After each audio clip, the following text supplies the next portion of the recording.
Welcome, listeners, to Through the Sightglass, a podcast that dives deep into the fascinating world of craft beer and celebrates the incredible individuals who shape its vibrant landscape.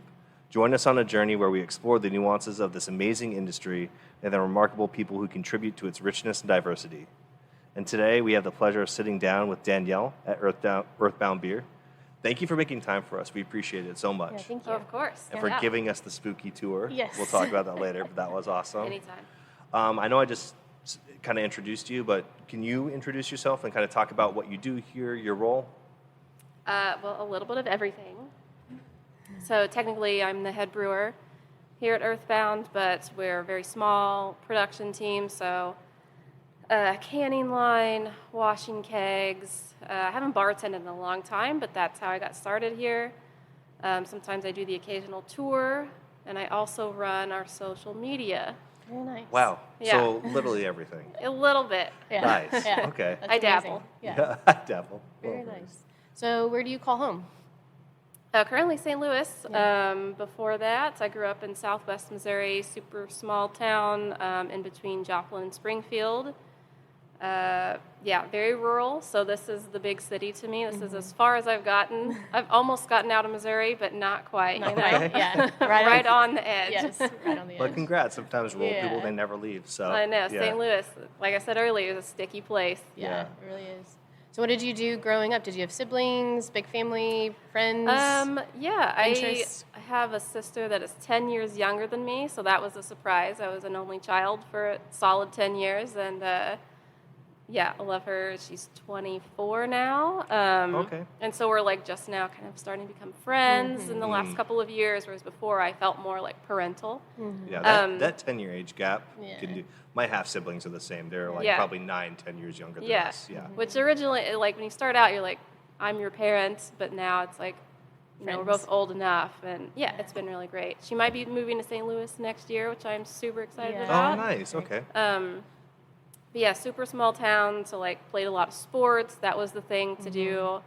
But yeah, that's like where all my family still pretty much lives too. Gotcha. So you go back often. Yeah, it's about a 4-hour drive.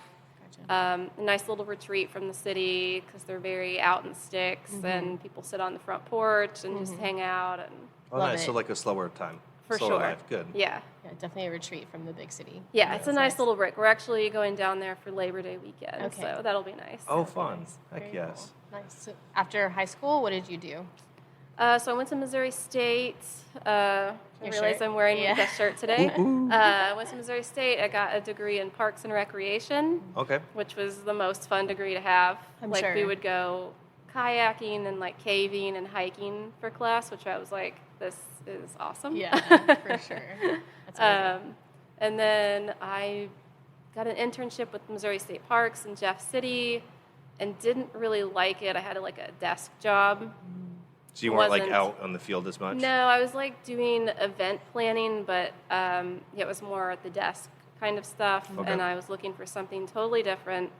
And I found an AmeriCorps program here in St. Louis that was like conservation, and they respond to like disaster stuff here in the area. Okay. And it was like all outdoors, like you live in tents, like it was just this whole other thing. And I was like, I'm going to do that. Yeah. So I did that for a year, which was amazing. And I learned how to use a chainsaw and cut down trees. Oh, awesome.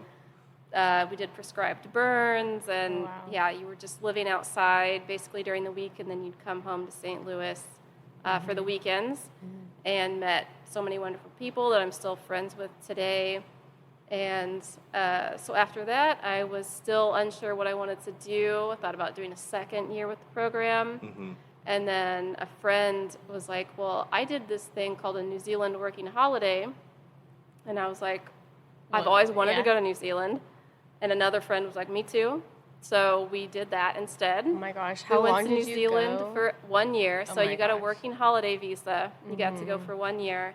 And you could work to like sustain your travels, which was very very key. cool. Yeah. Because otherwise I wouldn't have been able to afford to do Right. it. But yeah, New Zealand 10 out of 10. Oh, yeah. Highly recommend. I got to know go. she's jealous. I got to go haven't for traveled outside the U.S., but I got to go for a month, and I'm always like, babe, they have a lot of beer stuff there. We need to go. Like, which I do know. Yes. Yeah. So that's kind of how I got started in craft beer. So before I left, I had been to Earthbound once, and that's where I had chicken and waffles blonde and Thai basil, and it was like, who are these weirdos making these weird and wonderful beers? And it like piqued my interest. And then we went to New Zealand, where the craft beer scene was like really starting to take off this was 2015. Oh, yeah. And it really got me interested, because it's like all the hops that are being grown there too. Like the Nelson area is my favorite, because it's like wine country is right there, and the hops. We got. Did you work on any hop farms or at any breweries or anything? No, I didn't. Okay. Those were kind of harder jobs to get. Okay. And we were not really committed to staying anywhere for too long. My friend and I just kind of hopped around, like worked for a couple months, and then, spent some money for a couple months, and then worked for a couple months, and just kind of moved around the two islands like that. So. Do you have a memorable job from there? Oh yeah, they were all memorable. Okay, gotcha. The first one we had was working on a sweet potato farm up in Northland, so like the very top. They call them kumaras over there, which is like the Maori word for them. And so we lived in a barn. We lived awesome. with like 9 teenage Germans. Like it was, because we were all in our mid-20s at this point. Okay. And were these Germans, they were other just travelers, like working and doing the same thing? They were doing like a gap year kind of thing. Okay, which is gotcha. super common. We did that for a couple months, and then traveled around, waited tables for a couple months. Worked in an apple packing factory. Oh, wow. We slept in tents, we stayed in hostels, we lived in a barn for a bit, we did house sitting, we couch surfed, we literally did it all. That's amazing. So awesome. I think they stop it at when you're 30. Yeah. I think we met when I turned 30, and so we kind of missed the cusp of being able to do that. Yeah. It's so sad that there's an age limit on it. I know. They shouldn't, because we would totally do it. We're still 25 inside. Yeah, we're still exactly. Childish behavior. I love that. I love that so much. You and I can talk New Zealand later. Oh, yeah. I have. That's where I got my first tattoo. Okay, I was going to ask. Yeah. Okay. A lot of people don't know it's New Zealand. Yeah, it's New Zealand. It is New Zealand. Oh, awesome. Yeah, for sure. I love that. I would be one of those people. I thought it was a part of a Missouri tattoo, honestly. So that just shows how bad my geography is. The worst one I got was Florida, and I was like, oh no. Oh, yeah. Oh no. Excuse me. Close, but not, for sure. Okay, awesome. So to go from there. Oh yeah. So in New Zealand for a year, really got into craft beer, like Wellington, Garage Project, those were big. Moved back to St. Louis because I was like, I don't know where else to go. I already have a community here. And I was looking for any sort of job, so I reached out to Earthbound because I remembered them and liking their beer. And they also had a woman head brewer at the time, Rebecca, which I thought was super cool and niche at the time. And so they were like, well, we're not hiring, but we're going to be moving into a new building, so feel free to come hang out and get to know us, and then, we'll keep you in mind. So in the meantime, I got a job at Urban Chestnut. Just as a beer hall person. I literally never poured a beer there. I just bust glasses. And then I got a job at Missouri Botanical Garden, worked at Urban Chestnut on the weekends, was pulling some double duty because when I came back from New Zealand, I had no money. Gotcha. And then they moved into this space, and they were like, you want to work weekends bartending? And I was like, yeah. So it just kind of snowballed from there. I worked weekends here for a while, and then they're like, we can hire you part-time to do keg washing and tours if you want to learn more, which I had said I did. And just kind of went from there. Nice, I this started natural working, progression just started happening. Started working here officially in I guess 2017 when they opened. I started bartending, but then I came full on here in 2018. Okay, gotcha. And was her name Rebecca? Was she still here as the head brewer at that time? Yeah. Okay, gotcha. Very nice. Yeah, Rebecca left in 2019. So she had taught me how to brew on the barrel and a half system, and I was just getting the hang of that. And then when she left, it was all right, Stuart kind of fast-tracked me on the 7-barrel system. Okay, yeah, it's like, we need you. Yeah. So moved up quickly. Yeah. Nice. To go back just a little bit, do you remember your first either beer experience or craft beer experience that like sparked you wanting to do more or like wanting to like be interested more in craft beer? Yeah, it was interesting because I didn't really drink beer at all. It was kind of the first beer that... Purple Haze, and then got into like the kind of the shandies, the fruited beers. like Lining Ghouls or whatnot. Oh yeah, Lining Ghouls for sure. And had a friend that lived in Texas and got really into, I don't know if you've heard of Blood and Honey. It's out of Revolver Brewery down in Texas. I know of Revolver. I'm pretty sure I've probably seen it somewhere at a United. Yeah, we'll have to check it out because we'll be going back through Texas on our way back. So we'll have to do. We've only done 2 podcasts in Texas. We'll have to do some more. So we'll have to check that out. Yeah, they're all over Texas now. Whereas back then they were a little bit more centralized. But it was like a Blood Orange and Honey. Like sounds amazing. Wheat. And I was like, oh my God, I'm obsessed with this beer. Every time we went down there, I would like stockpile it and bring it back to Missouri. Good. And so, it's just kind of like I found these certain beers that I really liked and kind of held on to, and then would slowly start to. IPAs took a long time to get into, but eventually you do. And I'm not opposed to any beers now. I'll try them all. Certainly like lighter ones as I've gotten older. Yeah. Also think like your beer or region and your climate kind of dictates that. I think it's really easy for people on the West Coast to just love IPAs because we're just swamped with them. And even during the summertime, people will be crushing IPAs, where when you have humidity and the heat and everything out here, you want something light and refreshing and that is kind of like gives you that zing. Yeah, no, definitely. So did you always know that you wanted to brew beer, or was there a moment that kind of changed that for you? Yeah, not at all. Like my degree is in parks and recreation, and I loved working outside, and I thought I was going to pursue that. And then, I don't know, I just kind of got a little bit bored working at the Botanical Garden, and was working here at the time, and I was like, well, this would be a cool thing to learn. I think I was just excited to learn something new. It kind of felt like going to trade school. Yeah. I'm like, well, I have a new trade now. I know how to brew beer. Yeah. It was really just kind of like something that piqued my interest, and now it's been 7 years later, and I'm like, well, that was an interesting detour. Yeah. I might get back into Parks and Rec someday. I don't know. We'll see. No, definitely. Did you ever do any home brewing, or have you ever home brewed? Yeah, I was really bad at it. Yeah. That's okay. Yeah. My friends will never let me forget I did a kale and cucumber beer. Oh, wow. Nice. Yeah. It did come from a book. I didn't make it up. Yeah. Okay. But I certainly infected it, and it was terrible. Yeah. Okay, gotcha. Yeah. So I did dabble a bit in home brewing, but I was not super great at it. Yeah, that's totally okay. I didn't homebrew at all. In fact, one of the first times I homebrewed, I almost killed myself. I popped the carboy, which I know sounds crazy, and I've told the story a ton, but I was essentially cleaning this big mouth carboy for my buddy Chris while he was brewing, and I just, at this time, was lifting a lot, so it's probably a little bit bulkier, but I just squeezed it too hard and really just popped it. Oh my gosh. Yeah, that was my first time homebrewing. And I had been like packaging manager, doing production, all this for like 2.5 years now. So it probably looked really poor on me. Oh my gosh. I've never homebrewed, so that's a fun fact. I think I'm probably like the only person. One day, we'll get there. We can't do it in the van right now. No, because I mean, almost every single person that we've talked to, I think there's only 1 or 2 that might have not done any homebrew at all. But and they kind of took the route you did. They were like, they just got into a brewery and just that natural progression just worked from the bottom up. It's such a different, it's so different homebrewing to like professional. Yeah, it's just a very different vibe. I think I also just really didn't understand that temperature was super important and like sanitizing things super important. Yeah, he always says it's like brewing is like 90% cleaning. Yep. Yeah.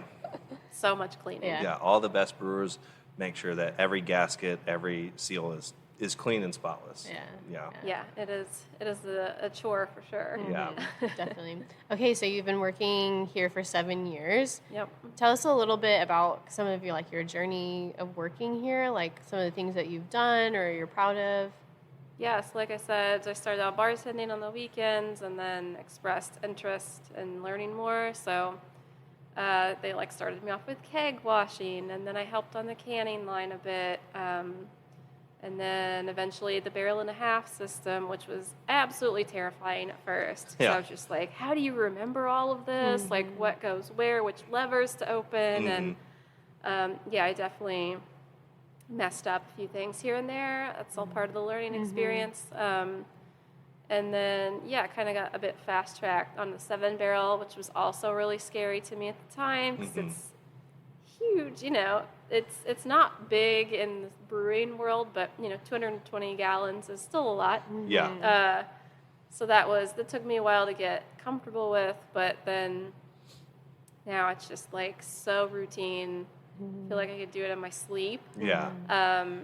But yeah, those early days I was definitely most proud of. The first recipe I did is called the Cookie Brown, and it was based off of an oatmeal raisin cookie. There we go. So yeah, I did like raisins and cinnamon and fenugreek and put some oats in there to kind of round it out, and a little bit of vanilla. And definitely had to tweak it a bit, as I learned more about things. And we actually have some in a barrel right now that I'm excited about. Very nice. cool. What type of barrel? I don't remember. No, it is. Oh my gosh, it's not a rum barrel. It's a whiskey barrel. Oh, it used to have maple syrup in it. Okay, gotcha. So I was like, whiskey I have barrel two that barrels. had maple syrup in it and then was emptied out. Okay. Because it was real sticky. Yeah. Yes. On the outside. That's actually really cool. That's really awesome. Do you have a date that y'all are going to open it? Or like put it out? We were thinking for the 10-year. We might do it a little bit before, just for the anticipation. But, That'd be awesome. Yeah, that's cool to kind of see your first recipe. Now it's kind of like morphed into this thing, and I hope it turns out well. I turned it into a stout for this this a little bit batch. higher ABV. Yeah, instead of just the brown. But That's so cool. yeah, I'm excited. Yeah, love that so much. Yeah. So when did you take over as head brewer? That's a good question. It was like officially my title, I think maybe last year, the year before, but I had been kind of the exclusive brewer for, I think, since COVID, since 2020, 2021. Gotcha. Because production slowed down quite a bit, and it was just like one person can handle this. Yeah. So Stuart kind of took a back seat on that, and I've just been doing it ever since. So Cookie Brown and also Out and About is one of my babies as well. So we had already made like a lavender braggot before, but I wanted to do something for Pride Month, and I wanted to like use it to donate some money to like a local LGBTQ plus organization, and so we kind of developed the Out and About, which is lavender hibiscus braggot. Nice. And so that started off on the barrel and a half, and then it moved up, and we eventually started canning it, and I got to design the can label. Oh, very cool. And so that's also kind of my baby. Yeah, Nice. love that. Yeah. That's so awesome. What Out and About? What was like the name? How did that come about? It took a little while because I wanted it to like say something. It took me a little bit to come up with it, but I don't know. I was just like Out and About. Like it just like popped into my head one day. But so the label is inspired by actually my car that I drove in New Zealand. It was a 1994 Mitsubishi RVR. Okay. Her name was Lady Judith. Oh, heck. And I was just thinking about how like she took us like out and about. She took us all over. I mean, going uphill was like, man, you had to punch it, and it still just was like, no. Yeah. There were some times you felt like you had to get out and push. Yeah. Yeah, we parked on an incline once, and I didn't know we were going to get out of that parking spot because it just wouldn't go forward. Yeah. So, so I basically was like, I had this idea of Lady Judith, but I was like, turn it into a big gay monster truck. And Nice. we hired a local queer artist, and that's what they came up with, was Yeah. what's currently on the label. Oh, and I was fuck like, yeah. That's really Yes. cool. That's That's what so I cool. wanted, exactly. I was going to ask, do you guys have any specific sort of like queer like sports bars or anything around here? I know in Portland at Steeplejack, right There is around the one. corner of Sports Bra, Oh yeah. which they show like specifically Yes. women's sports. So I Yeah. didn't know if that also was Oh, existed here. we would love to have one of those Okay, gotcha. here. We don't currently, but I'm very aware of Okay, that gotcha. one and a Bar of Their Own Okay. up in Minneapolis. St. Louis is always a little bit behind the times, so maybe Yeah. in a year or so Yeah. we'll Gotcha. get one. You'll see something pop Because up. also it'd be cool if that also brought in a women's sports team. Yeah. Oh yeah. But yeah, there's a good LGBTQ plus community here in St. Louis in general. Okay. Yeah. But yeah, not as many. Like there are some bars, but that's not too many. Gotcha. Like it's they've kind of been disappearing over the past Yeah. decade or so. Yeah, it's weird to see that kind of like ebb and flow of. There's some cities where you seem to see more kind of like smaller mom and pop bars pop up that are a little more open-minded, or just open to everyone. And then you see some places where all those are now shut down, and then it all becomes like chain bar restaurants. You know, like the very like cookie cutter, and you see them in 30 plus states. Yeah. Not just the LGBTQ plus community. How has the community support been here for Earthbound Beer here on Cherokee Street and where you're all located?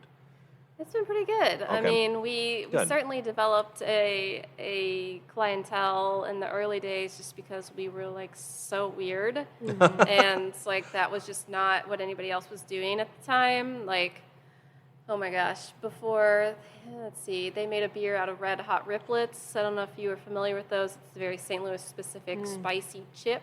Okay. Okay.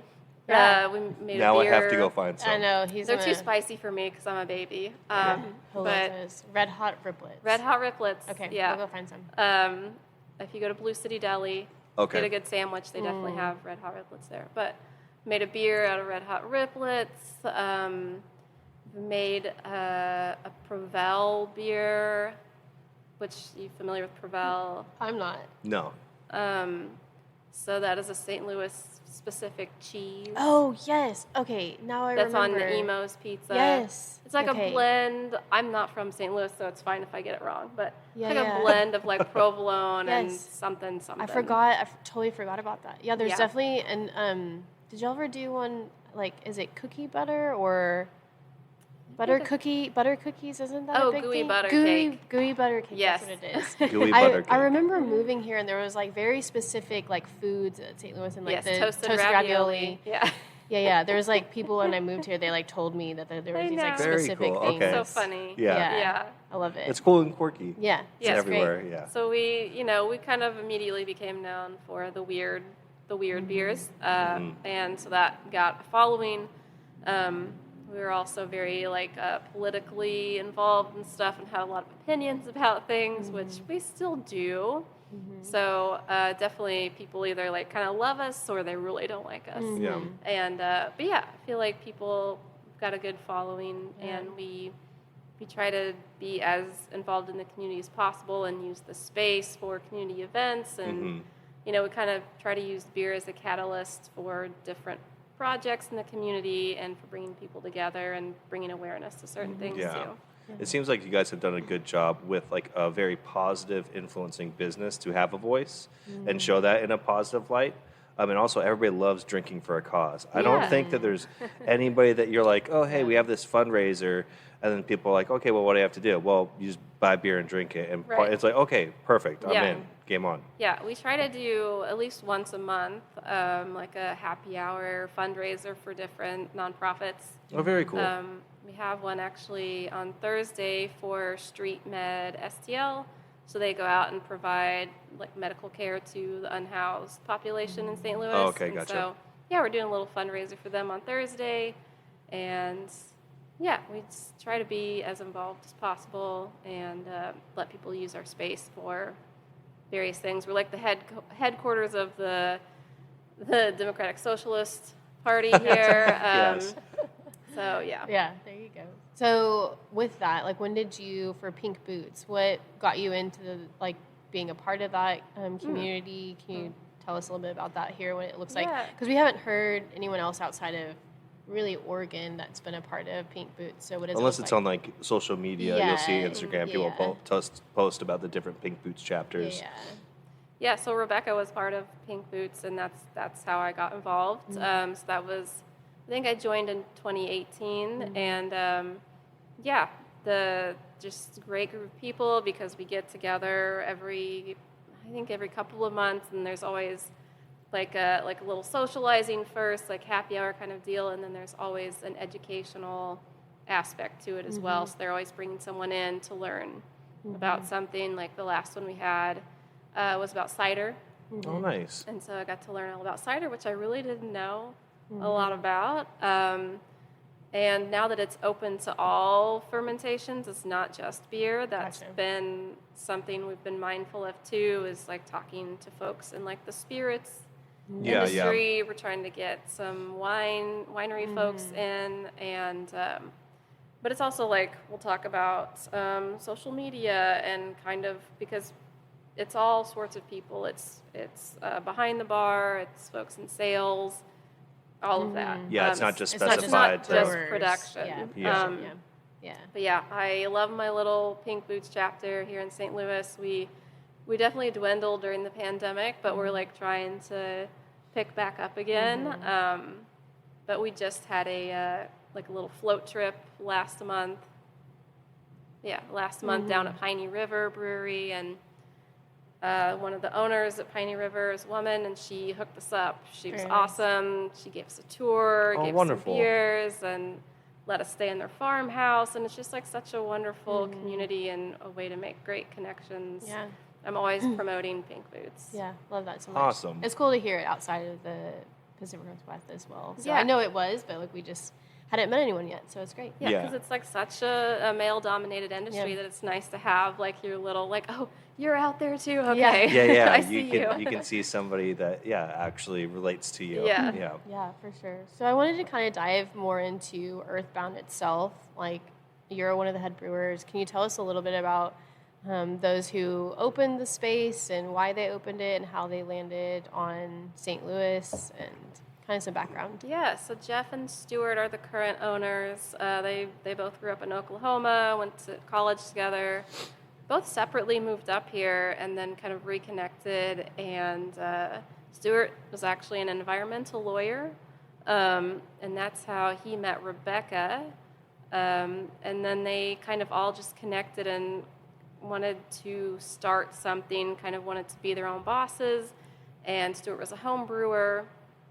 And he was like, I can teach you guys how to do it. And it just kind of snowballed from there. And they're like, all right, let's open the like tiniest brewery in St. Louis. And 2014 was like the year to do it. And so yeah, it was the three of them until Rebecca left in early 2019. Is she still in the brewing industry? Or no, okay. She lives out in Boston now. Okay.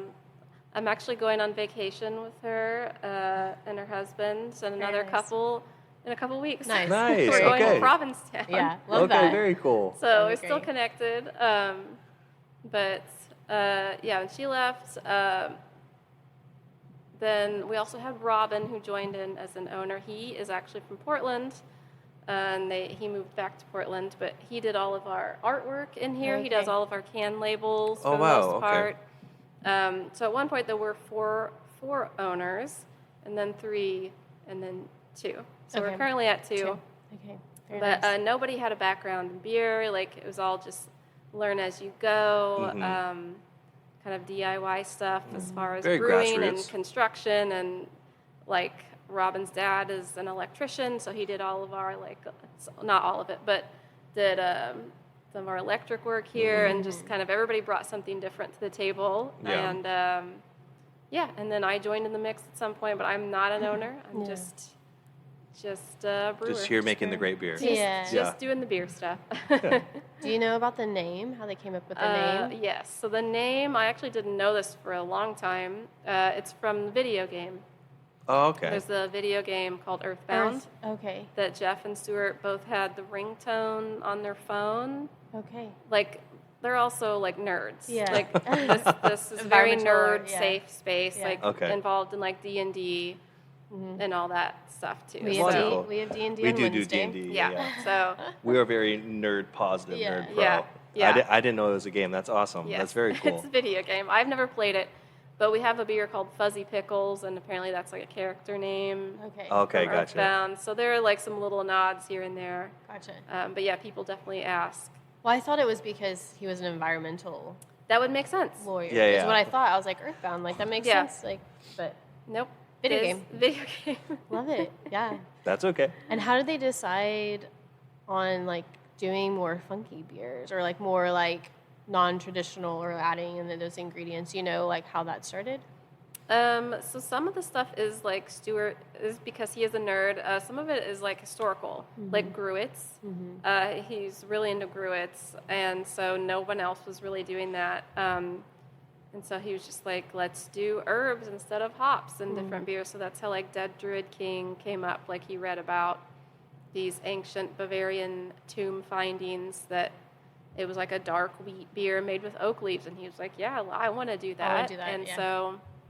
And then Stuart, yeah, he's a very creative dude. And so just like the Prevel thing, like he actually ended up like making a Prevel vodka from that. And so fun side note, this is on YouTube, but Panic at the Disco came to town and they wanted to do like a brewery tour and they ended up coming to Earthbound and doing shots of the Prevel vodka. Oh, that's And hilarious. it's on YouTube, and then they hang out at the brewery for a bit, and then they go across the street to Fortune Teller Bar, and they're like on the piano Yeah. playing, and everybody's drunk. And Yeah. Yeah. Off That's this, wild. It's very entertaining. essentially cheese vodka. Yeah, Yeah, that's Yeah. awesome. that Stuart had made for the beer, and That's awesome. That is wild. That is awesome. We'll need to try it. I had never tried that Prevel whenever I was here, so we'll have to try it. you know, it's worth a try. Yeah. Yeah. I think we have to. We're here for like a week and a half. You got to do so- all the cliche things. Yeah, Exactly. we got to. We're gonna go to Ted Drew, so we're yeah. going to the Cardinals Yep. True. games. We gotta do some traditional stuff Yeah. too. So that's good. Got to check Yeah. check all the hits off the Oh, yeah. box. Yeah. It's going to be fun. But Yeah. I think just like, you know, the idea when we first started was to have something new on every week because we only had a barrel and a half system. So it was easy to do like some weird small batch Yeah. or something. Gives you a and- lot of freedom. Yeah, so and still to this day, like we use fenugreek in a lot of our beers and a lot of people have never heard of it. Yeah, do you mind explaining it really quick? Yeah, so it's like we use it in our chicken and waffles beer specifically. It's kind of like it's dried, so you have to grind it up, and it gives like a very maple syrup kind Okay. of vibe. It's used in Middle Eastern dishes, and then we also use something called malab, kind of the same. It's the pits of St. Lucie cherries. Oh, Again, we interesting. grind it up, and it's this very like cherry almond spice Oh, okay. that if you use too much will be bitter. There's like a fine line on using too much of it, but we make a Malab ESB. Okay. That's so good. It's Yeah. one of my favorites. So yeah, just kind of finding different ingredients, like going to the international store and just being like, what's this? Never heard of it. I don't know. Let's try it out, see what it tastes like, put it in a beer. Yeah. Yeah. Yeah. That's and just awesome. kind of having the free reign to be like, yeah, let's do something weird. If it doesn't turn out, it doesn't turn out. Like, I remember one of their batches of Fuzzy Pickles, which is like a kettle soured beer we make with Sriracha Ace hops. Something went wrong and it turned into Funky Pickles. They still put it on tap, and some people still liked it, even yeah. though Oh, it went wrong. Yeah. And it Yeah. tasted apparently like blue cheese. Oh, gotcha. Oh, yay. Interesting. Yeah. That I have, would be one. I've definitely had beers. I remember when Great Notion first started out in Portland. I went there and they had, I think they literally called it like restaurant dumpster fire. And I was like, hey, and you know, being in the industry, I never wanted to bother people for tasters. So I was like, I'll do a pint of that. And the bartender was like, are you sure? And I said, no, I'm positive. If I don't like it, I was like, I hardly don't like beer. And he's like, no, this was like a Brett, like pale ale that we tried to do that went horribly gosh. wrong. That we thought he's like, we just thought it'd be funny to put it on tap. Yeah. It smelled like a restaurant dumpster. Like Yeah. there was like Oh. banana in it, but also like funky, sour, kind of like rotting fruit. And Oh I was my like, gosh. thank you for not giving me a pint of this. This is interesting, but thank you for not giving me a pint of that. Yeah. But yeah, stuff like that I is think, always yeah, just just not being pretentious and being like, I don't know, just having fun with it. yeah. It's also refreshing too that you're not just brewing the same thing over and over and over again, and you already know it gives you again that creative space to kind of like I don't know, breathe, stretch your muscles. Yeah. yeah, just try something new. And yeah, we don't take ourselves too seriously, so that's another big part of the Earthbound Beer philosophy. Yeah. I love that. Okay, I want to jump into this space. Can we took a tour before this, which it was incredible. Can you tell us a little bit about the history of the building that we're in, and then I'll be able to link all those photos and stuff like that for the Instagram and different things. Yeah, so we are definitely the tallest building on the streets. This used to be part of Cherokee Brewery, which operated from, I think, like 1865 to about 1899. I think there were more breweries in St. Louis then than there are now, surprisingly. That's so. wild. It was popping. And so it took up the whole block, as they did in those days, and so it was 4 different buildings. Ours is the only one that remains. We're the stock house or the storage house, so it was where they were storing all of their lagered beers. As you guys saw, we have many basements. So we Very have cool the tap and very room here. spooky. Yes, then we have a sub-base. Well, we have a basement, we have a lagering cellar, and then we have a sub-basement. So what was happening back in the Cherokee days was they were brewing at the building next to us, but then moving the beer down into the lagering cellar beneath it, and then the sub-basement beneath that, because this was pre-refrigeration, so that's how you kept those lagers at temperature. And then they would haul them out through these big front doors we have with their horse and carriages. Yeah. And y'all reinstalled those doors. Yeah. So when we took over the space, it was a little convenience store, kind of bodega, and they had like one small door in the middle, and then they had a false ceiling in here. So we cut the false ceiling out, and it like doubled the size of the room, and then we put the 2 big front doors in, which is how it looked in the 1860s. So we tried to kind of bring it back to life like it was in the 1800s. Nice. Yeah, and so it's been an adventure working in an old historic building, but that's it's got a lot of character. Yes, Yeah. it does. Whenever I was taking pictures up in the mezzanine, I could see the small arches in the ceiling. Yeah. Too. I like that. I think that's just like so incredible. And then as we like go down, you can see all the stone that's making up the walls and different things, and then definitely have to show, what do y'all call that room with the lights? Like The lagering the cellar. lagering cellar. Yeah. Like I felt like we stepped back in time or something. Like honestly. Yeah, it looks like a French catacomb. Yeah, It is a really cool it's space. so wild. Like I love that y'all do tours. Like that's so amazing. So if you come to St. Louis or you're in the St. Louis area, you need to come to a tour, because stepping into the tap room, you would have no idea what's down there. Yeah. And that's so Very true. It's so wild. Like you need to. I'm so glad y'all do tours, because it's just so incredible to like feel like a part of history, and it is so historic. So it's really cool to experience that. I'm glad we dug out that space and discovered, because those are all over St. Louis. That was very common in the 1800s to have a lagering cellar, and we've got plenty of limestone in this area, so that's what they're mostly made out of. And yeah, I'm glad we dug that out and we can share it with people. So it's tours on Saturdays. It's interesting to see as cities grow over time. They literally just like built on top of each other. And so it is interesting that there are a lot of buildings probably that have like 2 or 3 buildings inside them that if they dug a little bit deeper. When we were in Seattle, this brewery called Fair Isle, one of their beers is called Madame Argall. And the story about the beer name was when they were stripping the building down to the struts, they found a mailbox like in their wall, and it still had mail in it for this lady named Madame Argall. No, and this it lady was- used to sell begonias. The begonia was Lady Argall.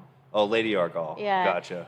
Yeah, it was in the It hadn't been opened since the 70s. The mailbox, Yeah. they sold begonias like I can't remember where they came from. I want to say like Sweden or Switzerland or Yeah, something, but they Germany, would sell them I don't across know. the states. But I think they tried to find, and they may have found like family members of like that was like our grandma or something. So they, it's paid so homage. wild, But that was a yeah. mailbox like built into their building. That's super cool. yeah. Yeah, we still have like the descendants of the guys who were the original owners of Cherokee Brewery. They still pop in here every once in a while, Oh, and they that's have so like wild. old photos and memorabilia, and that's super Oh, fun that's too. so Oh rad. my gosh. Yeah, I'm definitely going to go down a rabbit hole later. Check out all the there's a things. lot of history in the beer world in St. Louis. Yeah. Yeah, it's so cool that we, like, I used to live here, and being able to come back and experience it in a different light, I think is going to be so fun over the next few weeks. Oh, yeah. But yeah, so tell us about some new exciting things that y'all are doing. Anything upcoming that other than your oatmeal beer that you're going to be? Oh yeah, in the barrel. Yeah. Yeah. Yeah. So the big thing for us is, well, we always celebrate Space Day, which is mid-September. I think it's September 20th this year. And that is celebrating moving into the space. So this particular building. I was thinking outer space. I think so too. Yeah. Well, that is, you know, Yeah. space. We are space themed also. Like our logo is a meteor. Oh, that is true. I didn't also know that for a long time. That was the Earth. Yeah, it's a meteor. And then there's an E and a B in the logo. Yeah. Okay, I do see that now. Yeah, I didn't know that until I worked here for like maybe 3 or 4 years before. No, it's like you had your own artistic interpretation. Yeah, of it. you know, whatever. So creative. But so we celebrate Space Day to celebrate being in this space, which will be 7 years in September, and we always release Space Dream, which is another braggot that we do, a fruited braggot. We kind of changed it up. Like this last year, we did a dreamsicle version, so we did like tangerine. So yeah, the Space Day, and then the big one is our 10-year anniversary in November. It's usually like right before Thanksgiving, and we're going to be releasing 2 barrel-aged beers for that. One is the Cookie Brown, and then the other one is a salted chocolate stout. Very cool. That haven't made since I don't know. I don't think I've ever made it actually. Oh, wow. So it was pre my brewing time. Okay, so might have been Rebecca or Stuart. Yeah, I was like, let's bring this one back, and so it's fun to like go back and look at beers we haven't made in a long time and be like, oh yeah, I remember that one. Like, let's bring that one back. So yeah, 10-year anniversary is the big one.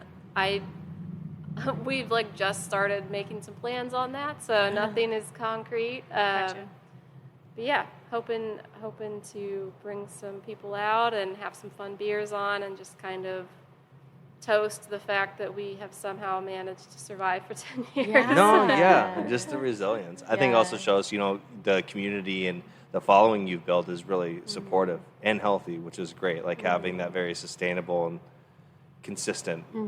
Yeah, a lot of people are seeking that now. Yeah. Would you have any pieces of advice, if you could give yourself a piece of advice to your younger self, what would you say? A brewing related, or just in I think general? it could also just be life. Yeah. Life. Yeah.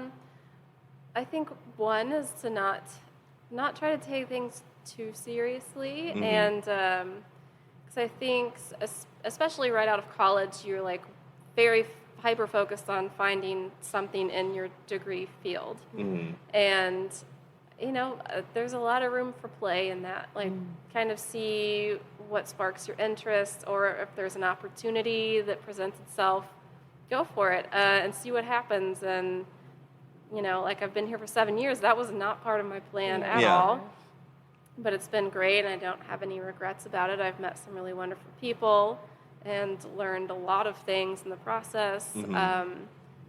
And I've been in St. Louis for 10 years, which was also not part of my plan, but like if that wouldn't have happened, I like wouldn't have met my wife, and I wouldn't have had like the great community that I have here. So I think just being open to things and not being so like laser focused that you miss out on an opportunity. Yeah, for sure. Love that. Yeah, we need to do that more often too. We're trying. That's why we're doing this. I think you guys are doing pretty good. I like the way that you described it a bit. Like it's like it was kind of like a detour that I didn't know would happen. Yeah. I think you have a plan, and when things don't go according to plan in life, it's really easy to be like, it's my fault, or like, what am I doing wrong? Instead of like breathing and being like, life is fluid. It's okay. Yeah. Like just see what happens. See where this goes.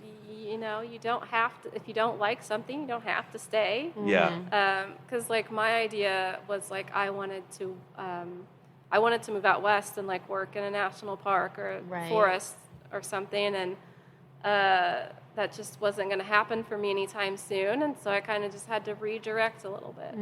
And I still would love to do that someday, but you know, it's not off of my list by any means. Yeah. Nice.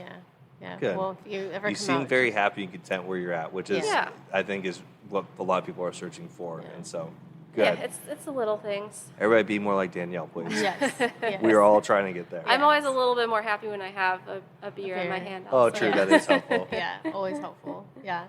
Well, anything else that you want to chat about? I mean, we've pretty much asked all of our questions. Yeah. Anything else you want to share about Earthbound or about your beer journey? I was also going to do a little plug for, Mhm. so Earthbound kind of, we love the idea of like foraging that she talked about earlier. And so, but we're in the city, so it's a little bit harder.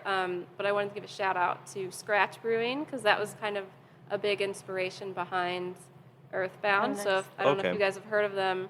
Mm-mm. They're over in Ava, Illinois, which is kind of a little bit in the middle of nowhere. Okay. But they forage everything. They have this brewery out in the middle of the woods. They do like wood-fired pizzas. I got to be on a panel with one of their owners for like a women in beer Very nice. Oh, very panel cool. last year, and they're just great people. Highly recommend if you get a chance to go Yeah. out Absolutely. there. No, we'll definitely put it on our It's list. Super list. creative. Yeah. Like they make beers with like hickory bark and just like all kinds of stuff that Yeah. we're like wannabe Scratch. Yeah. So it was like inspiration for a lot of the ingredients that Yeah. you guys use because you use Yeah. an eclectic amount of Yeah. Right. ingredients. Yeah. So like the Dead Druid King, like brewing a beer with hop or not hops with white oak leaves and Mhm. no hops, like that is very like Scratch inspired Gotcha. beer. Yeah. Very Love that cool. so much. We'll have to put that on our Well, list it's cool. to check out. It's cool to see that inspiration here. Yeah. That's awesome. And you St. guys do Louis. put your own spin on it too, which is amazing. Yeah. Yeah, it's like we're not gonna really do any foraging in the city. Yeah. So when we do forage, we go, to a farm somewhere Okay. typically. Gotcha. Yeah, but Yeah. St. Louis has a great beer community, so I just wanted to give a little shout out to Yeah. them. Well, good. Love that. Well, thank you, Scratch, for helping inspire these amazing people. Yeah. Love that so much. Thank you so much for taking the This time was so much today. fun. Yeah, absolutely. Thank you, Thanks Danielle. for coming. Yeah.